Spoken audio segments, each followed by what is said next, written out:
Hey, podcast family. Welcome to another episode of Motherhood in Black and White. I'm Kaanji. I'm Tara. And we are coming to you this week with an answer, we hope, to a question that's been on all of our minds.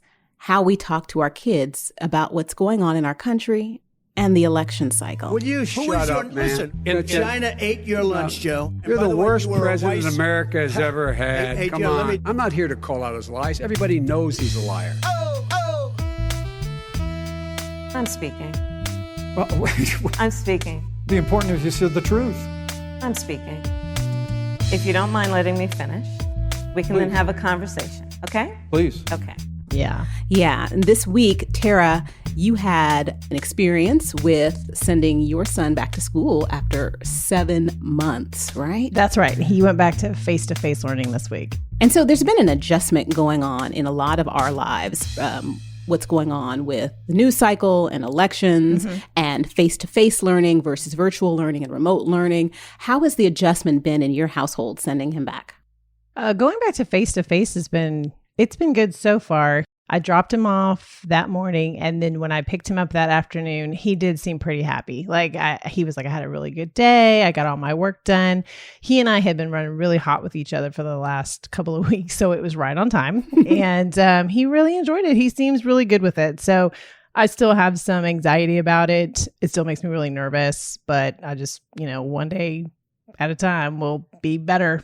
We take it one day at a time, and we keep hashtag doing the best we can. That's right. Yeah. And with Gage going into fourth grade, you know that you were entering this new cycle, right? Yes. Yes. So kind of gone are the kiddo days now that he's like a young man, and he's tall for his age. He's a big kid. He is a big kid. And I don't know. I don't know if it's because he's eaten way more during the pandemic. I mean, it's not that he's gotten heavy that way, but it just seems like this year specifically, his 10th year, he's changed. Well, that's because he's approaching puberty. Yeah. Yes. And so this year and next year at school, he's going to be having the talk, and you and your husband are going to have that puberty talk with him, right? Yeah. And I can't really think of anything worse than having the puberty talk with a child. Have you guys not approached the topic at all yet? Oh, we did. Oh, you did? Okay. Yes, we have. And I have made it sound so terrible that Roman is disinterested in everything because I've approached it from the clinical perspective. Yeah. It's like,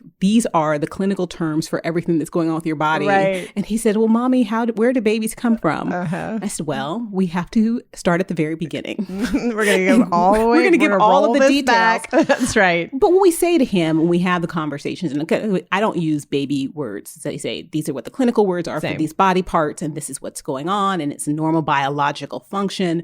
And his eyes start to roll over the back of his head. But I also preface it and say, these are conversations between daddy and you and me. Yes. You do not have these conversations with your friends because that's a conversation for them to have with their parents, right? So I'll tell you a funny story on that topic. We have had some of those conversations already. And the way that it came up is that we were driving to basketball practice and Nelly's "It's Getting Hot in Here" was on. And Gage goes, I know what that song is about. And I was like, what's that song about? And he said, SEX. And I said, what do you know? We had this whole conversation. I mean, it's interesting what they're already talking about. And it's also interesting your taste of music around your child. I mean, if there's going to be a segue, it's going to be my music choice. He's going to use Nelly. Perfect segue. Nelly is the third parent. That's right. So with Roman, he started getting on this kick last summer where he said, that's what she said. Oh. That's what she said. And he would elicit laughter when he said it and didn't understand why it was funny. Yeah, right. And one time we were at a friend's house at a barbecue and Kool and the Gang's Get Down On It came on.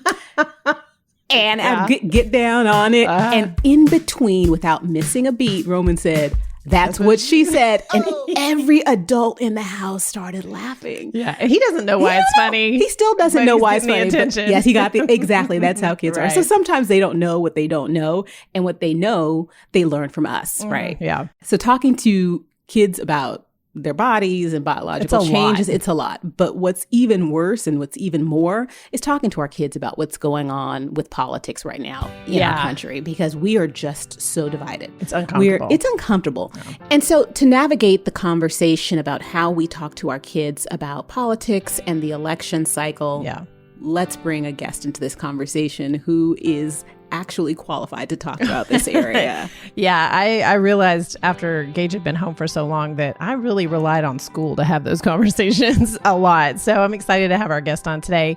Today we have Jenny Gomez on. She's a licensed professional counselor, and she specialized in teens and children for several years. And now she's a mental health consultant for a law firm. Fantastic. Yeah. Jenny, this is Kaanji. Welcome to the conversation. Thank you. Thank you for having me. Thank you so much for your willingness to come on and to share your insights with us.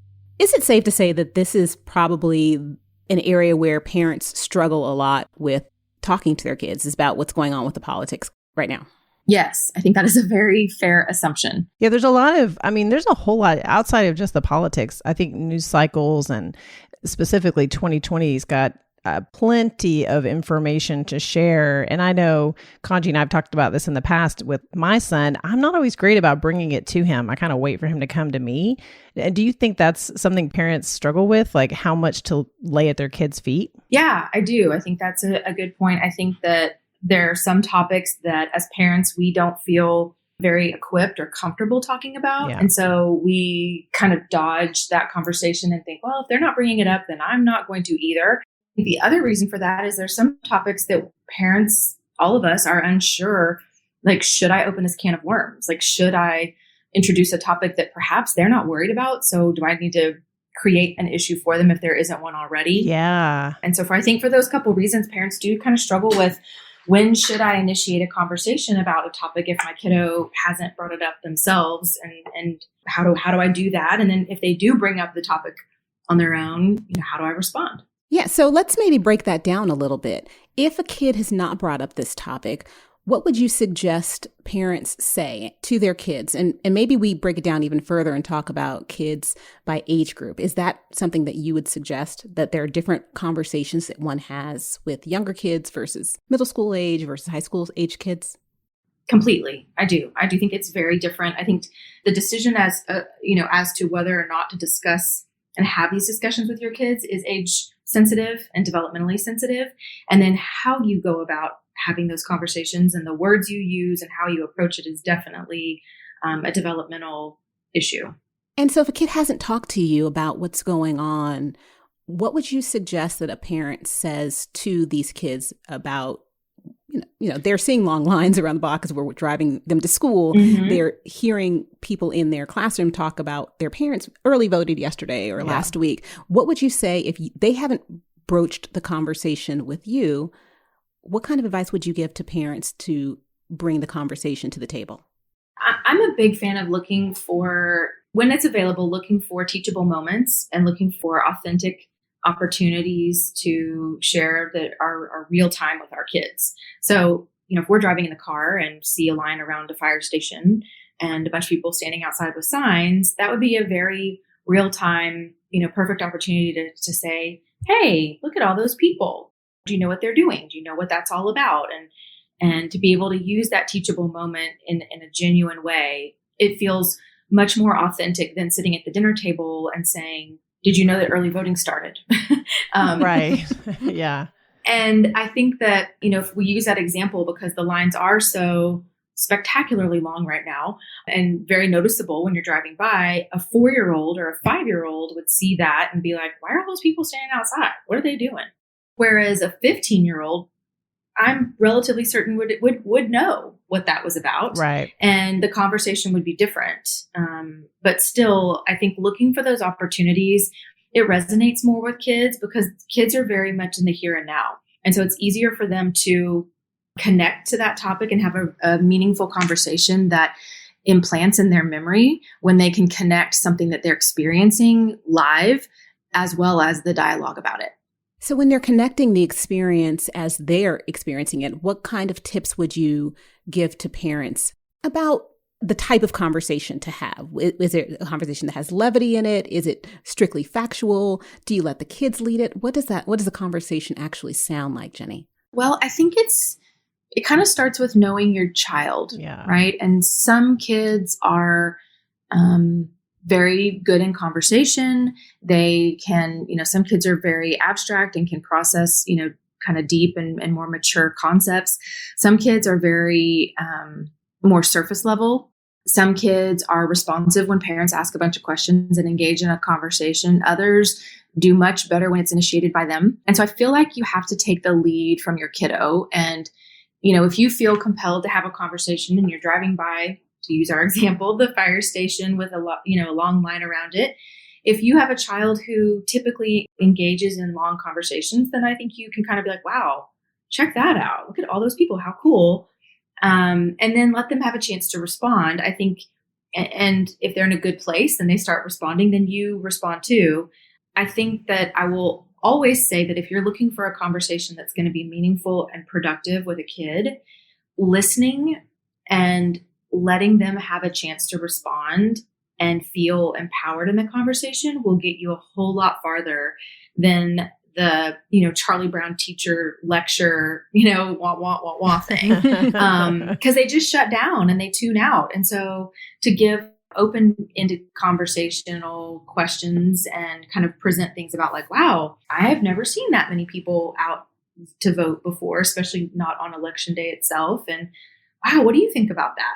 And just be quiet and let them talk. Because as parents, we tend to try to impart all of our wisdom.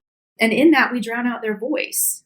And at a certain point, pretty early on in a conversation like that, they shut down.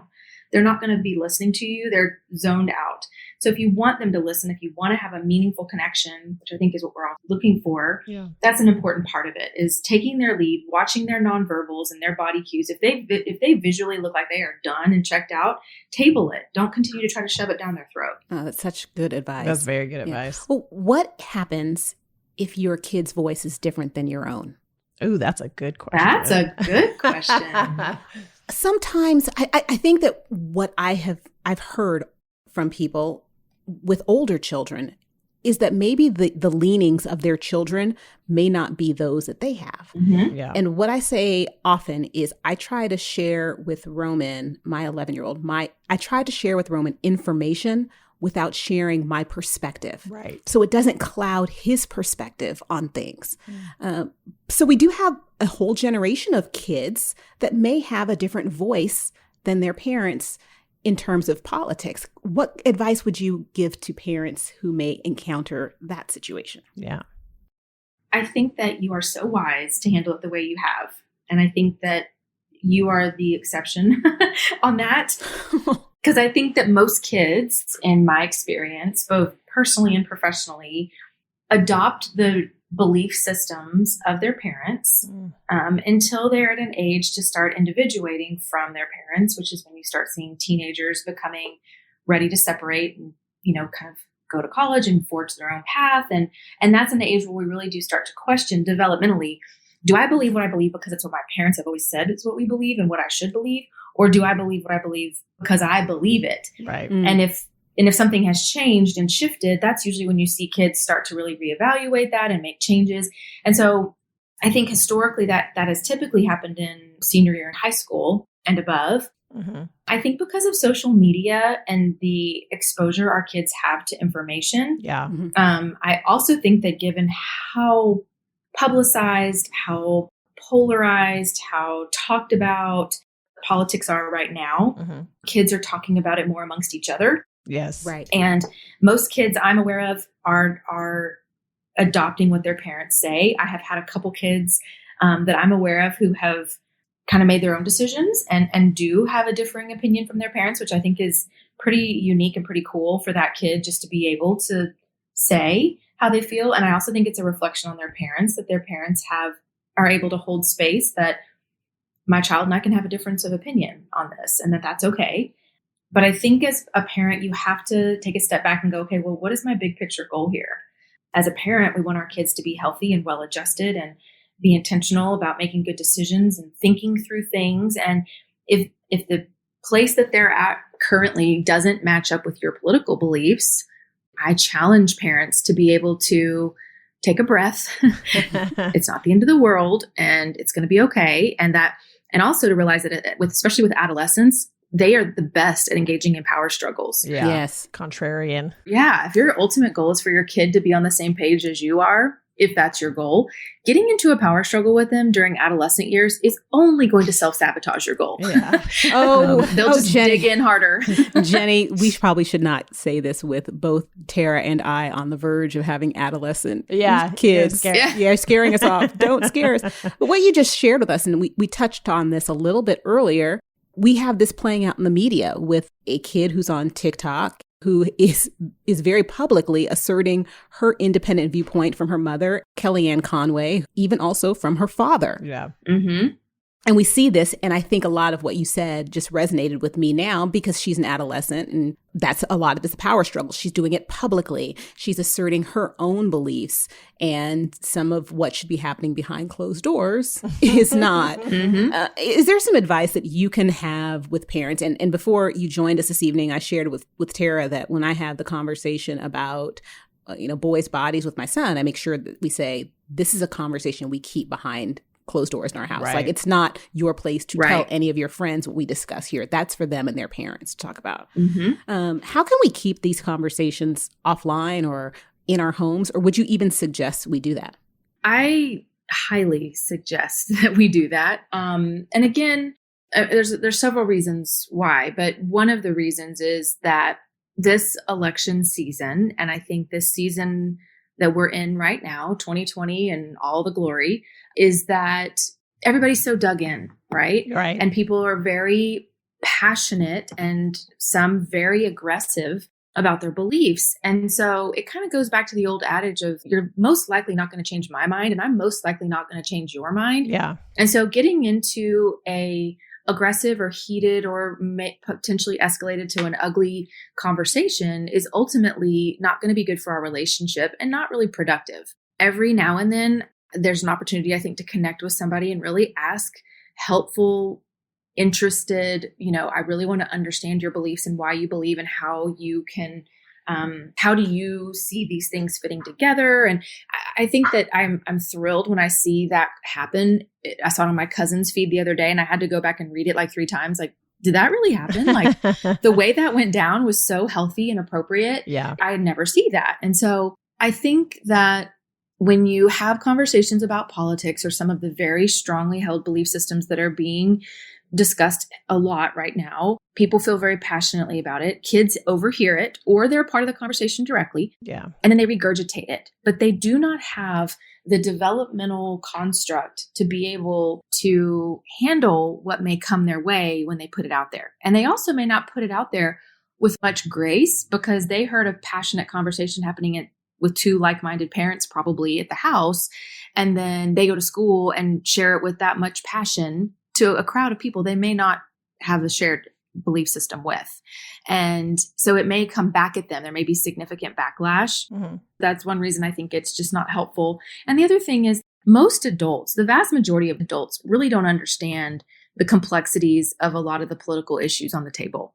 Obviously, there's ones that we do understand that are much more clear-cut. I don't know that most adults can explain the Electoral College and how the electorates are chosen and how the numbers are picked and why the census matters for that and how all of those things tie together and the branches of government and how you pass a law. And so when you have kids throwing out these big things that they don't understand, then it gets sideways and ugly and hurtful and can hurt relationships. And then you have these kids that have just thrown out a bunch of political statements at each other, and then they all just sit there like, I don't really know what to do with that because I don't even understand what I just said myself. It's just not helpful. Now, I would say if it's a 17-year-old, 16-year-old, then I think you help them address that differently. But I think the important thing is to tell kids, look, the beauty of our country is that we get to have our own opinions. And right or wrong, good or bad, however we want to see them, we're entitled to our own opinion about that. But so are the other people that don't share our opinion. And getting into a heated debate isn't going to be productive. And so, I try to use the filter of how is this helpful? when I'm having a hard time making a decision. Like, okay, how is this going to be helpful? And if I'm having a knee-jerk reaction and want to go do something, like, okay, stop. Is this helpful? Like, how is this going to be helpful? How does this play out? And I think that's a good thing to work with kids on, because kids tend to be impulsive of, okay, your friend just made a comment that hurt your feelings or made you upset or questioned your belief, and you're going to knee-jerk react back with another statement. Pause before you do that and think to yourself, is what I want to say right now going to play out in a helpful way? How is this going to be helpful? And if it's not, then stop, Yeah, definitely. Jenny, that advice about prefacing some of your statements or actions with, how is this helpful, or how will this be helpful? That's relevant for pretty much most conversations. And I think a lot of my Facebook friends probably should we could all try that filter for sure. Not just for kids and parenting with kids, but even when our conversations with our spouses, we look at them and say, how is what we're doing helpful well, to the situation? And while you were talking about that, answering the question about should we tell kids, these conversations are for home. And I can say I was curious about that, because I think, and maybe this just could be my background and it's not being raised by wolves or whatever, but there is something to be said about if somebody asks your opinion, you're free to share how you believe, but not necessarily that you need to tell everybody else how you believe if they didn't ask. You know what I mean? I feel like there were messages like that when I was a kid, and I was quiet for too long. Like I never came out of that, where I started to share, things I thought or the way I felt. And so I was thinking about that when you were talking, like how I would translate that more moderately, with my son. And he and his friends talk. I remember the 2016 election. He was 6 and he came home all the time talking about the election. They were talking about it. So it was really interesting. And then this year he's been home. So he's not been talking about it because there's nobody to talk to. Right. We've been busy on the TV and the screens. So anyway. Right. But I appreciated your perspective on that. And I think you're right. I think we have to kind of teach a moderate approach. How is this helpful? Was I asked? Is this the conversation? Is it relevant? You don't just walk around spouting rhetoric for no reason. Right. And we've had to teach our kids that you have to kind of know your audience, because at the end of the day, I want them to be able to speak their truth. Yeah. But it's safe. I want it to be done and helpful. Yeah. I feel like I have to protect them because in the last election, there was a lot of talk about it in my kids' schools. And I had a 5th grader who was horribly anxious and devastated because she thought that my husband's Hispanic, born in Dallas, Texas, but he's Hispanic, that he was going to get deported and sent over to the other side of a wall, right? Because the kids at school had told her that. Yes. Build that wall. Build that wall. Build that wall. And she was horribly anxious and scared. And we had to do a lot of damage control on that, obviously.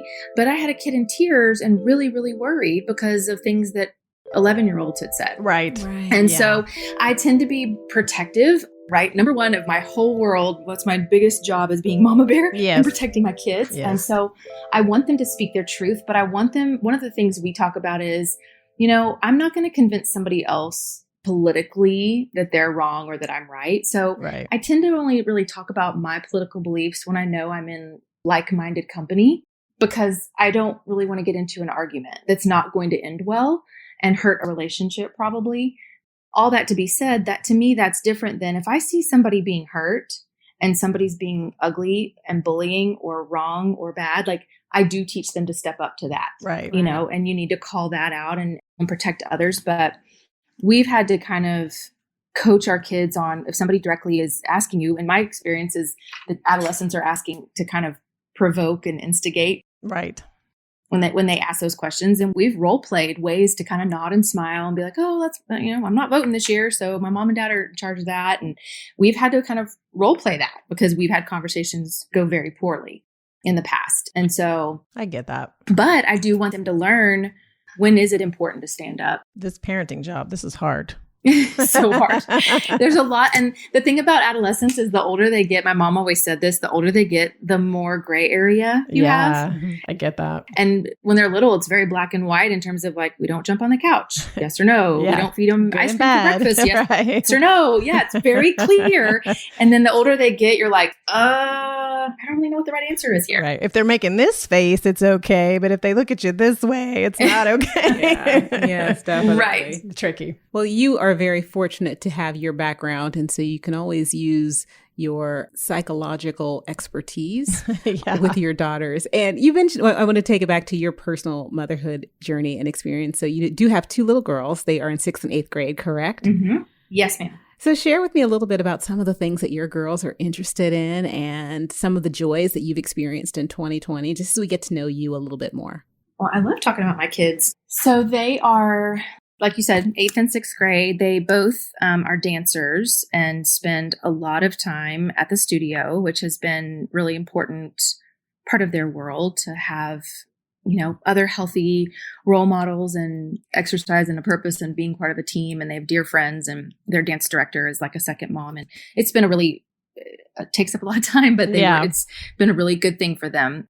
They're very social. And so just having to juggle, I feel like our current struggles are juggling the activities and the social life with, oh yeah, by the way, you have to do well in school and we have to work hard at school. And both of them they want to do well in school and they work hard, but they also really like to do all those other things too. And so I feel like we're struggling with what everybody's struggling with right now is, how do I manage my husband and I's careers and our kids and their stuff and all the modifications that have come along with COVID that have made it more challenging. And we're resilient. We're all getting through it. But they're at a fun age, thankfully, and we are surviving the adolescent years with girls so far. And now, Jenny, one of the things we talked about earlier was trying to make sure that we are aware and cognizant of the fact that our political beliefs, we don't necessarily pass those on to our kids because they're framing and shaping their own identities. But one thing that I know that you have done is that you have framed and shaped a little bit about your daughter's musical taste, because right before we met, you were taking your daughter to a Journey cover band concert. Isn't that right? For her birthday celebration? Yes. Nice. Yes. And I raise up a child.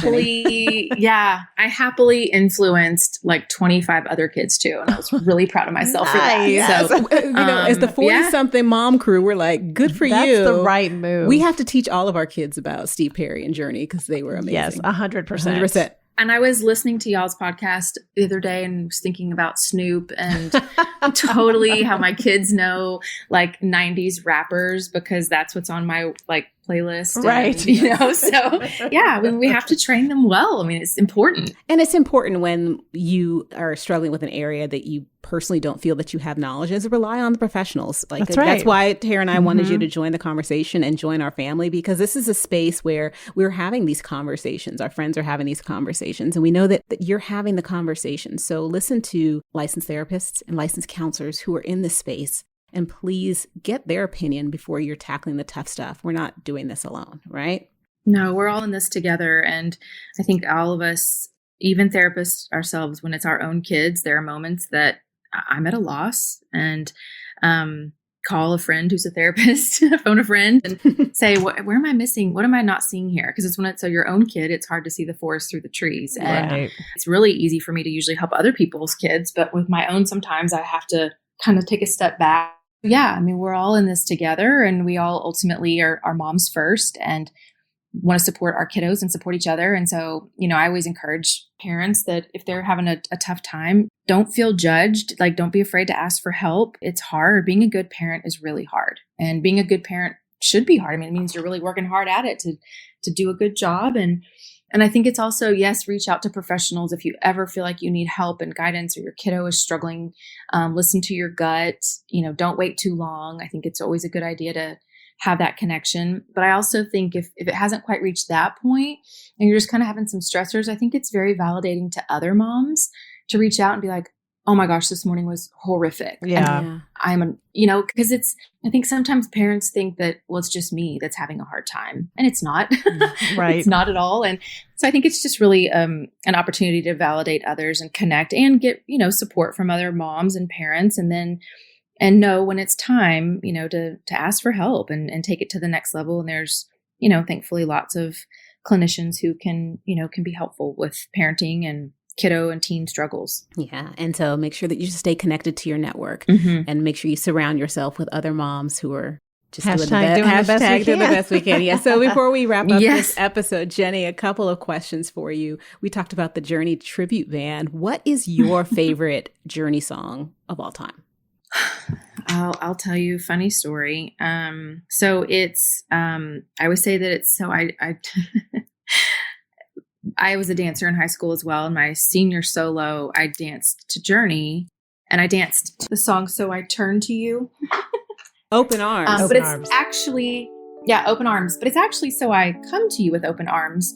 But I was so proud, and it went on for a good year before anybody corrected me. And I would always brag of that I had choreographed my solo to include a turn where he says, So I come to you, but I thought it was So I turn to you. And I was so proud of myself that I built this turn in there. So every time that song comes on, I go back and it makes me laugh really hard. So yeah. Open Arms. Yep. Open Arms. That's my favorite Journey song. Yeah. And y'all just make up whatever lyrics you want to. That's fine. I'm the queen of that. Oh, my family makes fun of me really bad of all the things I've made up, and they're pretty funny. I don't know. I can't wait to hear some of them. Definitely. Yeah. Yes. And as we move forward, a couple of weeks left until the general election day. So we're going to be in this space for a while, right? Mm-hmm. If you had any advice to offer to any parents and someone listening, what is the one thing that you would like them to take away from our conversation today? Just to protect your kiddos, realize how old they are.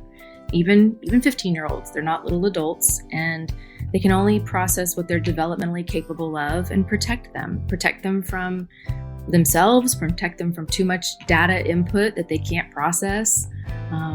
We should allow them to be kids while we're also helping them to grow. And just remember that as escalated as things feel right now, first and foremost, we're parents, and we have to put that first. Yeah. That is so insightful. Yeah. And with that, wanted to say thank you for sharing your time. Thank you for sharing the advice, and thank you for sharing space with us today. We appreciate you and hope to have you back, because goodness knows, Tara and I need as much advice as we can get. So excited. We now have a licensed professional counselor on the line. On speed dial. Yeah, you be ready, Jenny. Often and frequently we call I'm ready and waiting. Oh, thank you. It was a pleasure. I appreciate the invitation. No, thank you so much for taking the time. Take good care. We'll talk to you soon, Jenny. All right. Y'all too. Okay. Thank you. Bye-bye. Bye. Jenny was awesome. And what was funny is her last little bit of advice about remembering you're a parent first. You know, we've heard that before. That was one of the things that our homeschool podcast guest told us about. Remember, you're the parent first. Yes. And as soon as she said it, I was like, that has been my mantra for a few weeks now. Like, I've really been keeping my eye on, I'm his mom first. You know? That's the refrain. And it's like, we have to make sure that we do no harm. Right. And when Jenny said, we teach our kids before they act, before they speak, and this is something that we ourselves should do, is just remind ourselves and say, is this helpful? Will this be helpful in either advancing a conversation or getting to a goal? And it's something that I need to be mindful of when I am looking at my cousin's wife's social media feed before I decide to post a comment. Need to stop and say, would this be helpful if I post a comment right here? And most likely it wouldn't be. So that's what you got to keep on scrolling. Yeah. When she was talking about, I do rely on that a lot. When we were talking earlier about that whole discussion about having kids out in the world and what they share and what they don't share.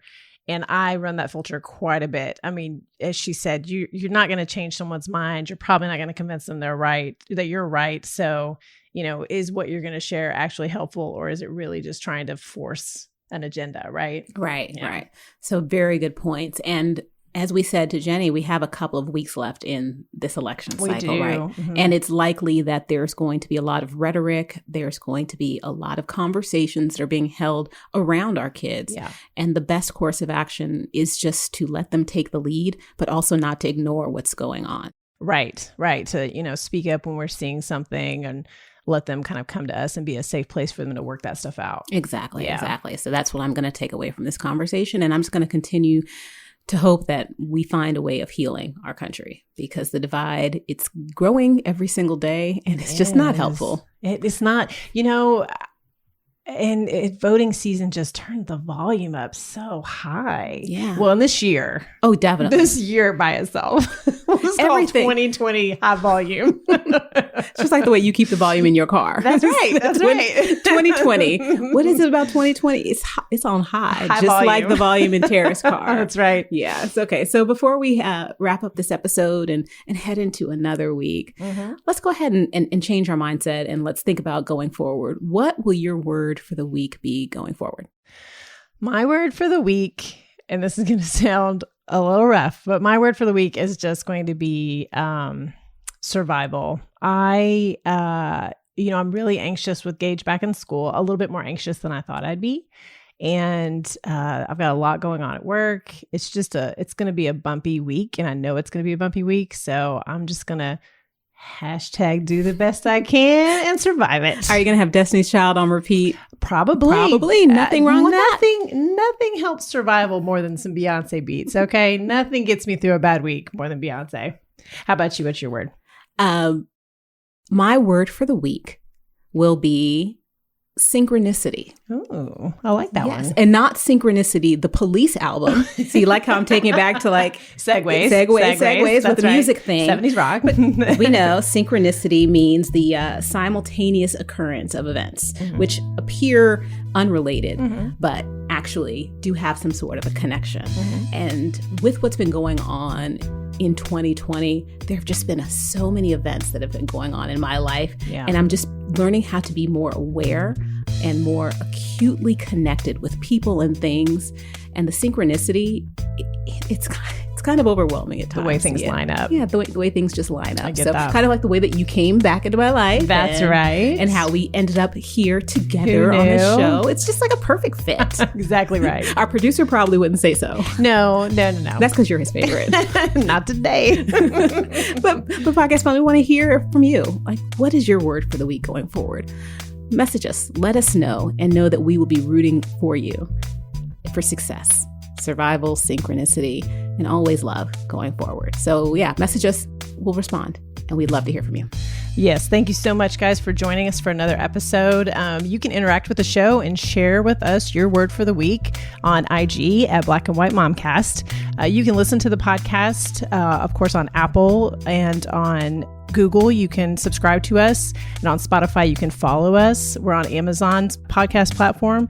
We love to see the reviews and we love to hear your feedback. So if you're enjoying the show, please hit the 5 stars for us. Please share with us what you're loving about it.